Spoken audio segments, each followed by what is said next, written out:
Ba-ba-ba-ba. Hey everyone, we're here.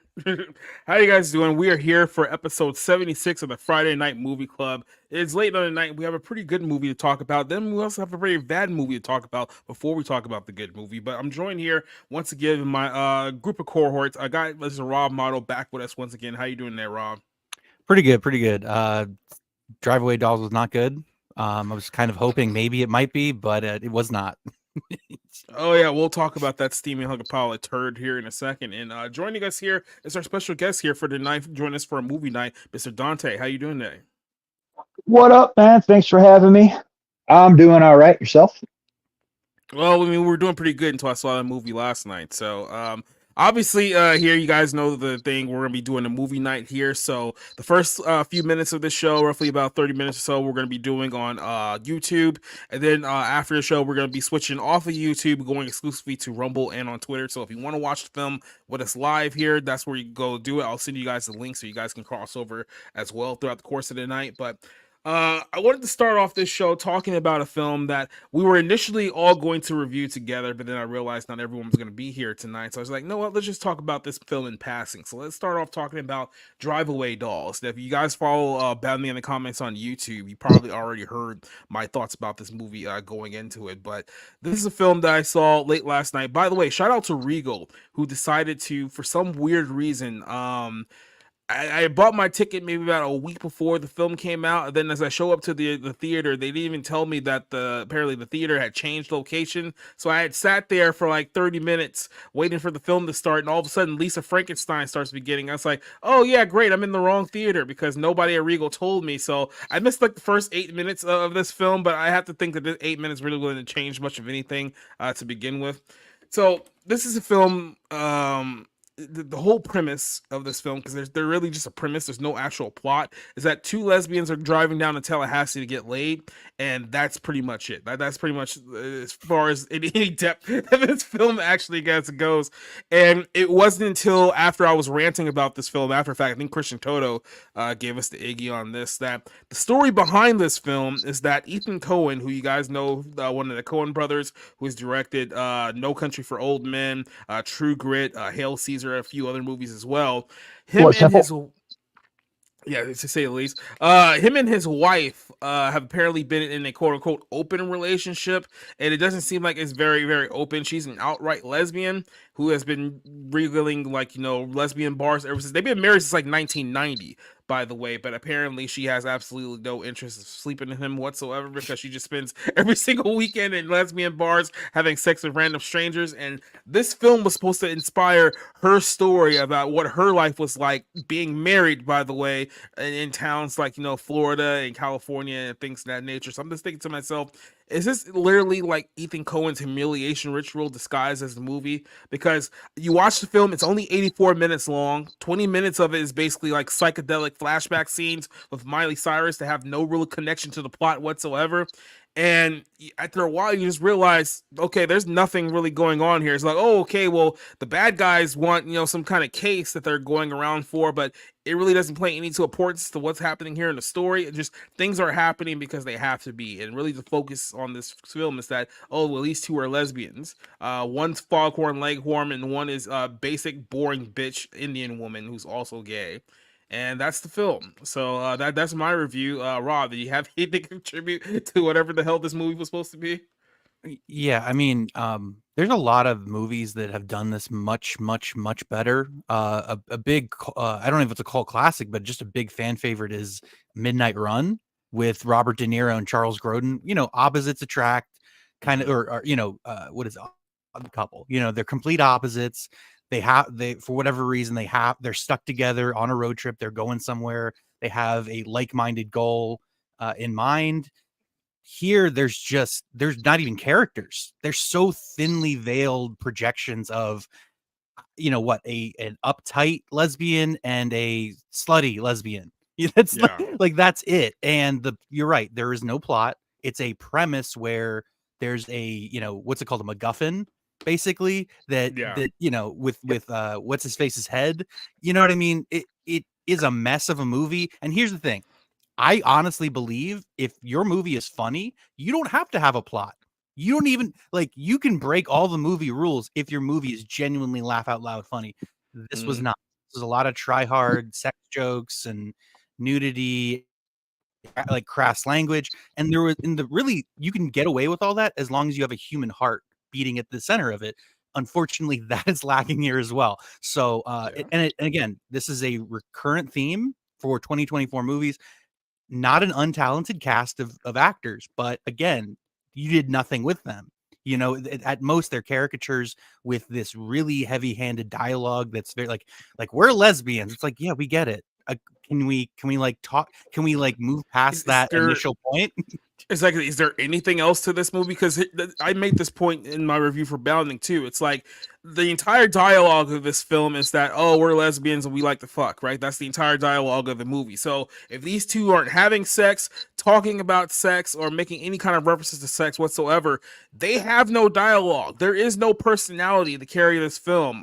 What's her name? Margaret Qualley here is basically doing this really over the top Southern accent that I don't know if they thought was good, but it's like no one in the South actually speaks like this, like at all. You sound like you're in some kind of film noir type movie, and it's supposed to be a gag. I can understand that, but that's not what's happening here. And like I said, her co-star has no personality whatsoever. Her entire personality is that she hasn't been laid by another woman in like 2 years, and that's all she has to offer. So it's like this whole thing perverts, I guess, degeneracy with intimacy, which is also another weird thing because I'm pretty sure Hollywood wants the point to be known here is that, oh, see, lesbians are just as normal as like everybody else. They just have normal relationships just like straight people do.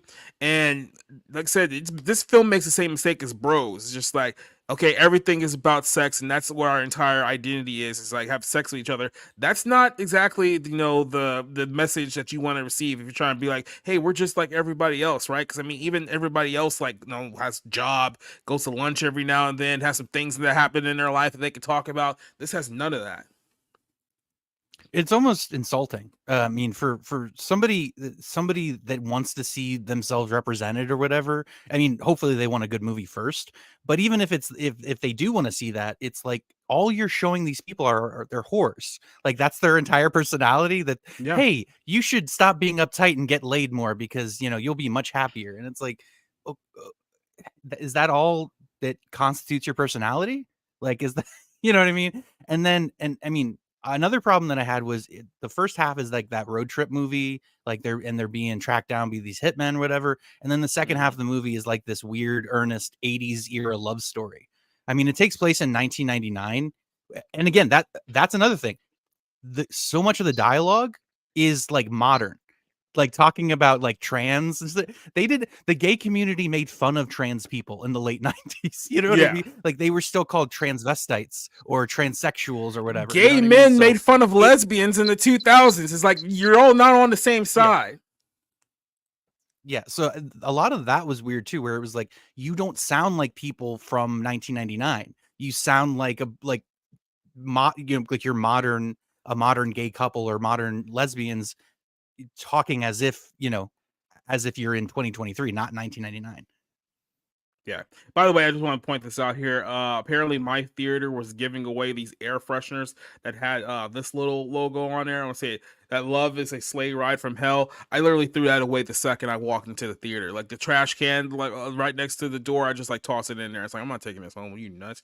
But no, I was just sitting here like this. Of course, this guy's in it because he's in every movie now because he's gay and they put him Coleman Domingo, who I think got nominated for Best Actor this year, and then Bill Camp, who was in Sound of Freedom. Like you have talented people here. It's just they do nothing with them. Yeah, well, she's not one of them, that's for sure. I don't even know why. And the bald guy, the one hitman in the back, he's from he's been in a bunch of shit, but he was in that movie Blast from the Past as like the guy who owns the bar or whatever. And so like again, it's a head scratching series of decisions. Also, Beanie Feldstein, we do not need to see her naked. Like I don't understand. I also don't understand they cast her as Monica Lewinsky.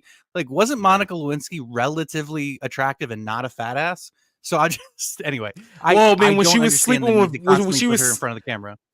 Well, she was sleeping with Bill Clinton. She was. Then she gained weight shortly after that whole thing. But I mean, at the time, she was. Yeah, I guess. But I mean, yeah, it's just like there really isn't even like a whole lot to talk about here. Like I'm pretty sure Matt Damon's only in this movie as a buddy favorite because he's worked on like films with the Coens like in the past. But it's like, at what point do you like read the script and be like, really, you want me to do a part in this? Like, I'd rather do the Dunkin' Donuts commercial with Ben Affleck if those are my only two options.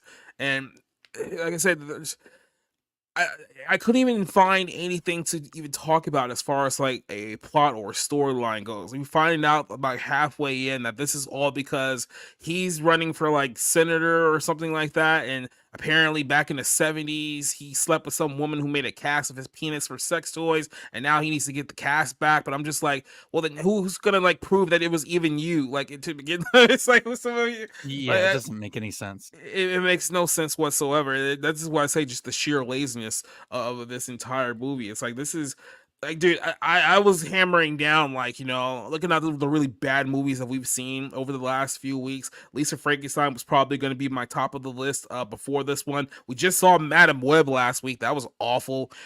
Book of Clarence, Argyle, like, these are all bad movies.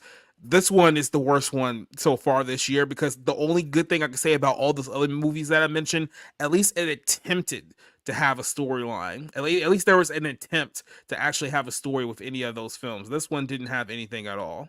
So, this one gets an absolute 0 out of 5 for me. So I don't know about you, but yeah, this is bad. Yeah, and I'm not trying to give it any, glowing reviews here. I hated it less than Argyle and Lisa Frankenstein, probably because of its runtime. But it's just as bad as those movies. Hands down. I think I would even say Madam Web is slightly better. But that's the only positive I can spiel about this movie, is that it's far shorter than all those other movies that we watched. Here's the thing. This is supposedly directed by Ethan Coen. Mm-hmm. I would be ashamed to put my name on this. I know he probably did it as a favor to his longtime partner or whatever. And Hollywood's weird. I'm not defending the guy and his humiliation ritual, but it sounds like they've been together for a while and they've had this agreement or this kind of relationship for a while, if you want to call it that. So whatever. I try not to judge it too much, but it's also like the movie was terrible. And this is the worst work that Ethan Coen has been associated with in his entire career. What's even more blowing is his wife, who basically, I guess, took the reins on this, has been an associate producer and like has worked on every single set that he of a movie he's made.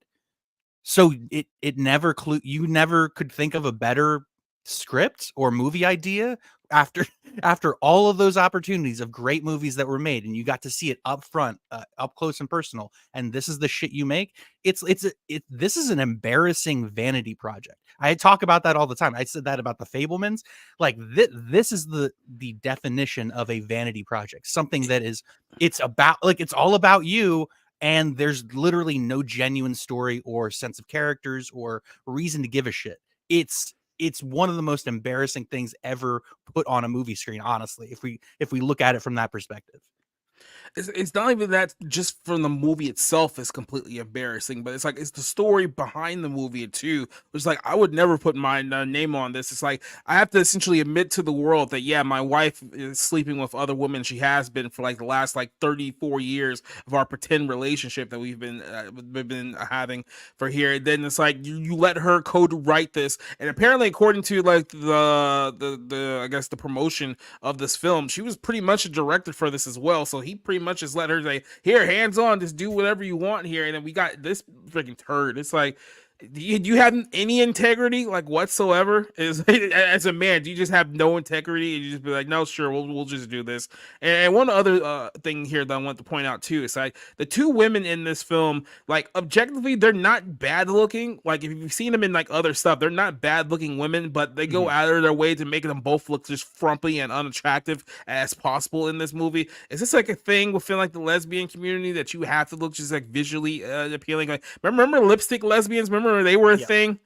Remember that like 30 years ago? Like, and I mean, I get just from a practical standpoint, I think it's just like it just depends what kind of woman you're into or whatever. If you're a lesbian, you know, some of them like dykes, some of them like you said, lipstick lesbians that, you know, dress more feminine and you know, aren't so butch. But I don't even know the Indian chick's name, but it was just like give her really aggressive eyebrows. Like that was that. And then with Margaret Qualley, it was just be overly aggressive and, you know, like wear the most make her look like outfits. Yeah, make her look like she hasn't saved since the Bush administration. Now that'll be really attractive for like, what are we doing here? Because it was one thing for her to be in like Once Upon a Time in Hollywood, you know what I mean? Like as a hippie chick, like okay, that's relatively believable, like whatever. Here it's just like okay, and I know she was in some S&M movie with Christopher Abbott. You know what I mean? So she's just going through like I'm gonna try everything under the sun. But yeah, it's her performance was especially egregious, where it felt like she was channeling Austin Butler or something from Once Upon a Time in Hollywood as Tex. You know, her character's from Texas, and it's just this twangy kind of like. But here's what's chewing straw thing. But here's what's mind blowing about this. Her mother is Andie MacDowell. How do you not pick up a better Southern accent when your mother is from South Carolina? How do you do that? Live in New York your entire life, I guess. But yeah, it was bad. It was real bad. Yeah, it's yeah. So, I mean, I would give it a 1 out of 5. But yeah, that's about it. Yeah, for me, it was just annoying. Like, it just. Is probably the most annoyed that I don't even really like hate this film because there's not even anything there to like truly hate. It's like really just a nothing of a movie, but I just feel like I like my time was wasted and I'm annoyed. That's my best description I can give to this film. It's just a waste all around the board. So yeah, and honestly, it was right after I saw The Godfather Part 2. So it was literally like I just saw one of the best movies I'll probably ever see in a movie theater, and then I got to watch that shit. Whatever. At least I had that, you know, that good experience before I went into Drive Away Dolls. All right. Well, one more thing before we talk about our film here is that we're about 2 months into the first one of the year. No, it's still early. It's still very early. It's only 2 months into the year, but it's a rough go of things right now, and things are being pushed back for another year because the movies aren't doing very good.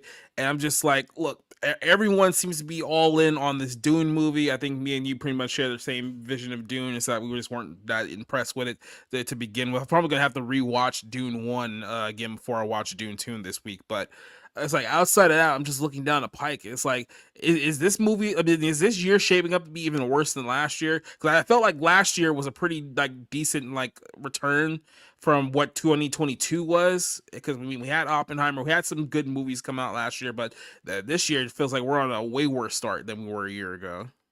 Yeah, I mean, I'm trying to remember what came out early last year. It was like I liked Infinity Pool, I liked Operation Fortune, John Wick 4. Those are I think Beau is Afraid came out in March. So those are I think 2023 is the best year since 2019. Mm-hmm. Just because COVID really put things back, and then just movies weren't very good for a couple years. So 2024, I don't have a lot of faith in, just because there's nothing really on the slate that I'm excited about. I mean, there's a few indie movies like Jeff Nichols, The Bike Riders, and Hitman with Glenn Powell, and then maybe a few other movies. But that's my big fear, is that there's not going to be anything, and we're going to be stuck with intellectual property movies, and we'll have Dune 2, and you know, it's just going to be a slow year. But we'll see what comes out. You know, I I'm trying to think why I'm slightly optimistic. Maybe it's just I'm doing less drugs. But it's, I'm at least engaging with the whole role of a film critic, and it's like, okay, well, we have to watch these movies, we have to review it, just because that's what's out right now. So hopefully some good stuff will come down the pike.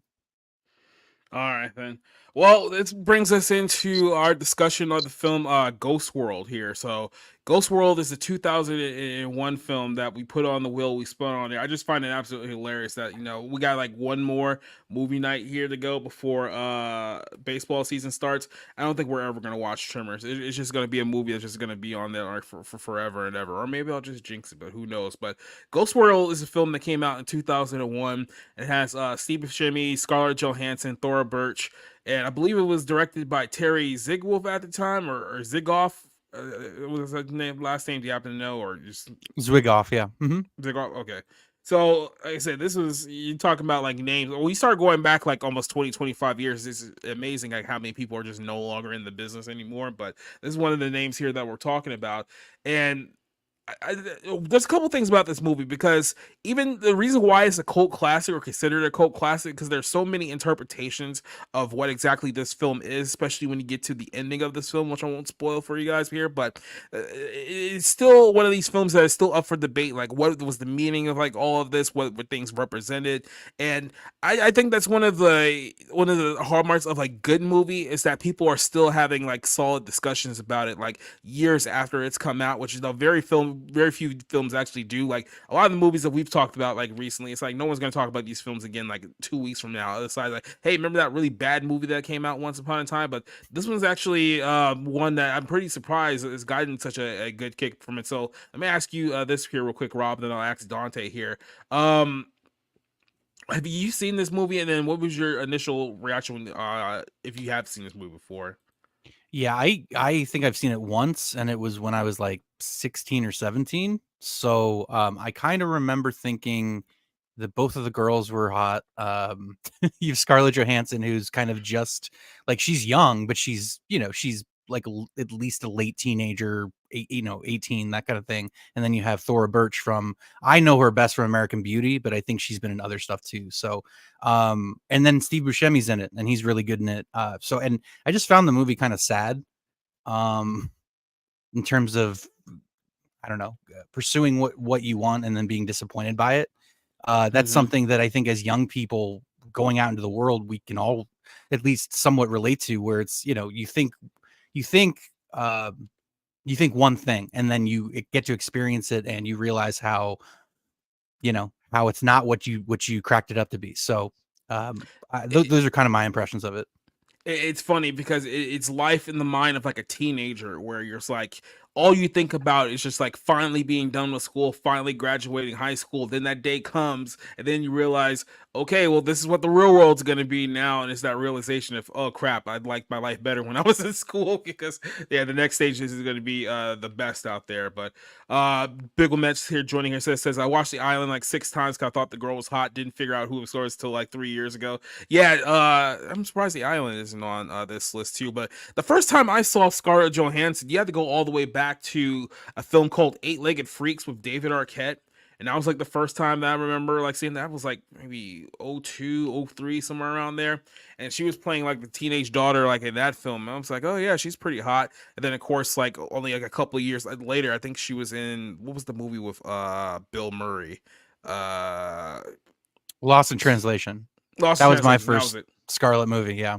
Yeah, and then that was the moment like that she just like completely blew up to the stratosphere there. But yeah, there was a few movies like before, you know, everyone knew exactly like who she was, and this is like one of them definitely.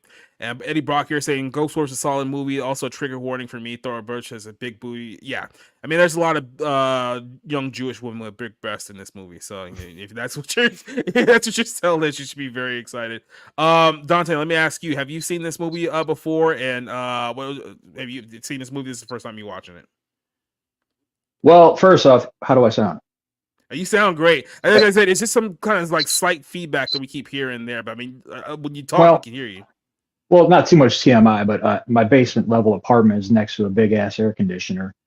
It heats 3 levels and all that. You know, one of those unavoidable things. But anywho, yes, I have seen this movie. I saw it in theaters when it came out because being in Chicago, there's just so many different cultures here. Comic book culture, film culture is definitely one of the biggest. You got, you know, the Siskel Theater and all that shit. And I grew up reading the Sun Times and all that.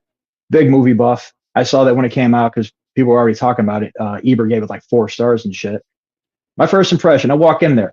Hey, it's Danny from Hocus Pocus. Damn, she's looking good. Damn, who's her friend? She looks better. Hey, is that Mr. Pink? A few minutes later, oh my God, is Mr. Pink going to try to get with Danny? Oh, this is weird. And at the end, I'm like, all right, never mind. It's a good movie. Yeah, so it feels like this is a one that a lot of people are gonna be familiar with here. And there's also a lot of references here to, you know, kind of that life in the early 2000s, because this film came out in 2001. I want to say this was this film was actually released in July 2001, so a couple months before 9/11. This is very pre 9/11, unless you were in like Europe, because I think it came out after 9/11. But here in the States, it came out here. But yeah, there's a lot of references and a lot of things that you'll notice here about how life was in this country before everything went to crap. And I'll point it out as we get to it here. So right here, this is where we're gonna pause. For you guys that are on YouTube right now, hop over to Rumble and our Twitter, because this is where we're actually going to be watching the film here. I have put the links to Rumble and on Twitter for you guys, so you guys can go follow us along here. We are going to cut off here on YouTube for a second, so see you guys there in a second. JAC, I did see your I did see your tweet, I mean your post, and I will scoot that one over. So go ahead and end things on the YouTube side and make sure that's good. And